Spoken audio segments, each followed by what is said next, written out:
Hello students, मैं हूं मुकेश और आज के इस वीडियो में बात करने वाले हैं 7 जनवरी को जो पूछा गया क्वेश्चन है उस पर हम डिस्कस करने वाले हैं।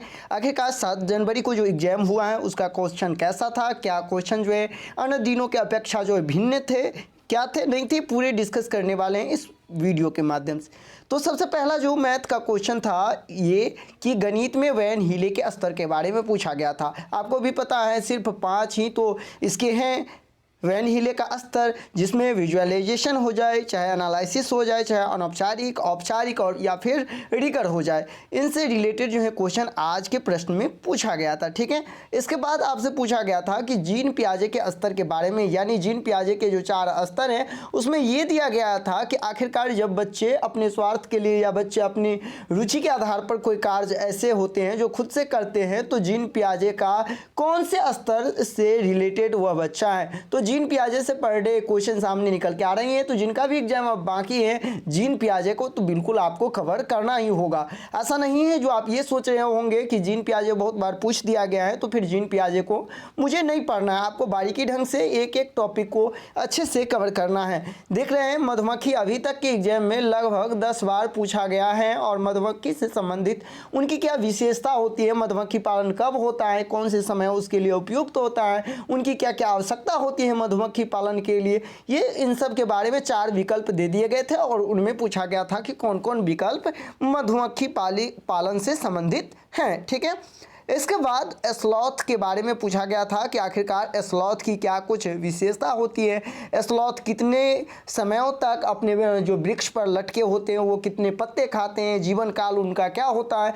तो स्लॉथ से रिलेटेड आपको जानकारी रखना है, चाहे वो स्लॉथ हो, हाथी हो, शेर हो, चीता हो, इन सब के बारे में ज़रूर जो आगे आने वाली जिनका हैं वो ज़रूर इस चीज़ को देख लेंगे। ठीक है, आज जो पूछा गया था, जैसे कल आपको पता है कि कल असम के घर के बारे में पूछा गया था, लेकिन आज के क्वेश्चन में लद्दाख के घर की विशेषता में पूछा गया था। इसमें ये दिया गया था कि कहाँ के जो घर होते हैं वो पथरीली इलाके में होते हैं, वहाँ के जो नीचे का जो छत होता है जिसमें जानवरों को बांधे जाते हैं, उनकी जो छत होती हैं वो लकड़ी के बने होते हैं। इन सब के बारे में पूरा दे दिया गया था और पूछा था ये कहाँ की घर की विशेषता है। तो आपको भी पता है जो इस तरह की जो घर होती है वो लद्दाख के होते हैं, लद्दाख की घर की ये मुख्य विशेषता होती है। तो ये क्वेश्चन जो है आज के प्रश्न में आया था। इसके बाद यदि हम बात करें थीम से रिलेटेड तो आज ये पूछा गया था कि निम्न में से कौन थीम नहीं है। तो जैसे आप सभी को पता है कि हम चीज़ें कैसे बनाते हैं, लेकिन क्वेश्चन में आया था कि हम चीज़ें कैसे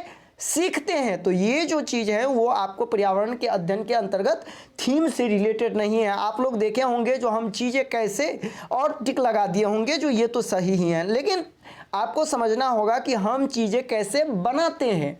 यहाँ बनाने की बात की गई है और यहाँ सीखने की बात की गई है, तो इसीलिए इसका जो राइट आंसर आज का होगा वो हम चीज़ें कैसे सीखते हैं।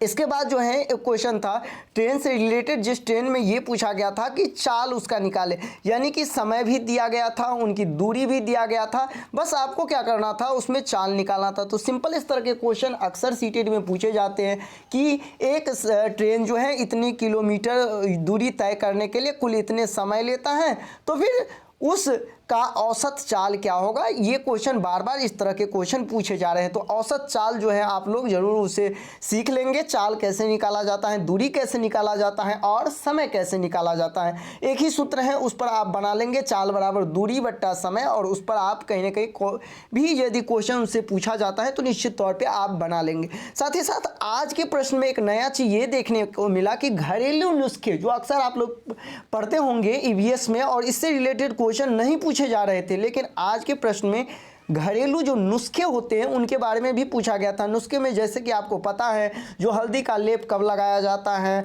यही यदि मोच पड़ता है तब क्या लगाया जाता है, मेथी और चाय जो हम पीते हैं वो किस लिए, यानी कि घरेलू नुस्खे के बारे में जो ईवीएस के जो एनसीईआरटी के बुक में दिया गया है उसके बेस पे आज ये पूछा गया था। और उसमें क्या करना था, आपको मिलान करना था कि कौन सी चीज़, जैसे कि आप मान लीजिए कि इधर 2 विकल्प दे दिए गए हैं, जो हल्दी का लेप जो है कहाँ लगाया जाता है, किस समय, यानी ठौने के दर्द में या मोच में या कहाँ, इस तरह के ऑप्शन दिए जाते हैं और उसके आधार पर उन्हें आपको सेलेक्ट करना होता है।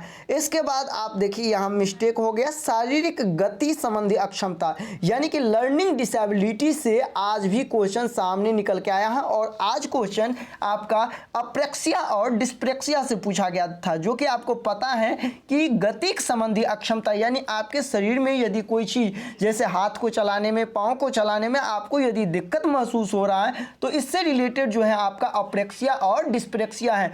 आने वाले एग्जाम में आपको अफेजिया, डिस्फेजिया, डिस्ग्राफिया, डिस्कैलकुलिया से रिलेटेड क्वेश्चन और भी देखने को मिलेगा।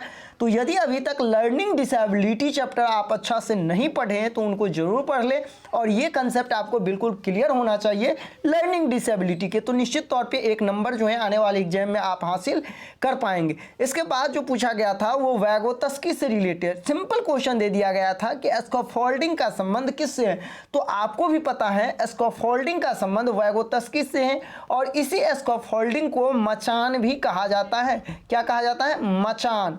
यदि मचान आपको नहीं रहे ऑप्शन में तो इसी को ही पार्ट भी कहा जाता है। क्या कहा जाता है? पार्ट।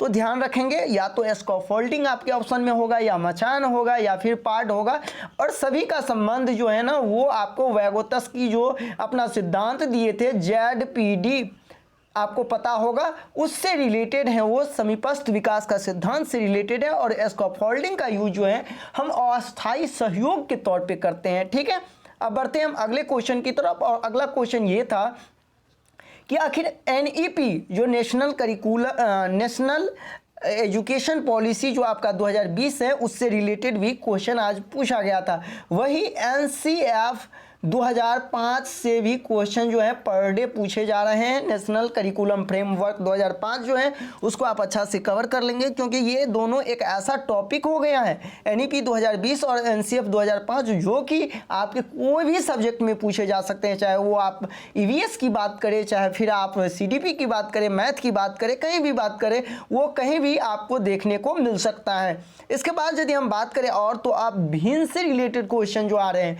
पर डे क्वेश्चन आ रहे हैं, जैसे कि आपसे ये पूछ देगा कि 2/5 का 5/7 क्या होगा, इस तरह के क्वेश्चन आ रहे हैं। 2/5 का 5/7 क्या होगा, या फिर आपको अंतर पूछे जाते हैं या फिर आपको मल्टीप्लाई दे देंगे, यानी भिन्न से रिलेटेड कुछ भी आ सकता है, या तो डिवाइडेड करके या आपको घटाव करके या जोड़ करके कोई भी, या फिर आपको भिन्न से रिलेटेड क्वेश्चन दे देंगे और उसको कहेगा सिंप्लीफिकेशन के तहत उसे सरलीकरण करने के लिए।